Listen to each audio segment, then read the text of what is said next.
আজকে আপনাদের সাথে শেয়ার করব খুবই মজাদার পোড়ামরিচ দিয়ে আম মাখা। যদিও এটা আমি খাই না, তারপরেও হচ্ছে আমার হাসব্যান্ড এটা অনেক পছন্দ করে। আর যারা হচ্ছে একটু টক জিনিস খেতে পছন্দ করেন, আশা করি তাদের কাছে রেসিপিটি ভালো লাগবে।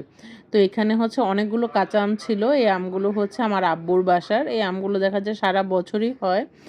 তো সেদিন হচ্ছে আমার আব্বুর বাসা থেকে কিছু আম নিয়ে এসেছিলাম। তো ভাবলাম এখান থেকে একটা দিয়ে হচ্ছে এরকম আম মাখা বানাই।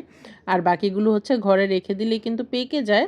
তো প্রথমে একটা আম আমি এখানে খুব ভালোভাবে ছুলে ধুয়ে নিয়েছি। তারপরে এটাকে হচ্ছে গ্রেটার দিয়ে এরকমভাবে হচ্ছে গ্রেট করে নিয়েছি। আপনারা যেকোনো শেপেই হচ্ছে কেটে নিতে পারেন, বা চাইলে ছুরি বা বটি দিয়ে ছোট ছোট করে কুচি কুচি করেও কেটে নিতে পারেন।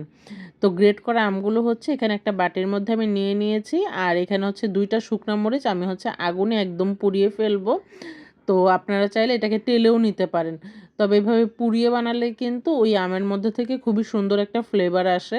তো এই পোড়া মরিচটা হচ্ছে এখন আমি হচ্ছে ভেঙে নিব। আর এর মধ্যে দিয়ে দিচ্ছি হচ্ছে সামান্য একটু লবণ। আর গুঁড়া দুধের পরিমাণটা আমি একটু বেশি পরিমাণে দিব, যেহেতু এটা আমি আমার হাসব্যান্ডের জন্য বানিয়েছিলাম আর সে এইভাবেই খেতে পছন্দ করে। আর সঙ্গে হচ্ছে কিছুটা চিনিও দিয়ে দিয়েছি। দিয়ে সব কিছু একত্রে খুব ভালোভাবে মিক্স করে নিচ্ছি। ব্যাস তৈরি হয়ে গেল খুবই মজাদার আম মাখা। আপনারা কে কে এইভাবে খান অবশ্যই কিন্তু কমেন্ট করে জানাতে ভুলবেন না।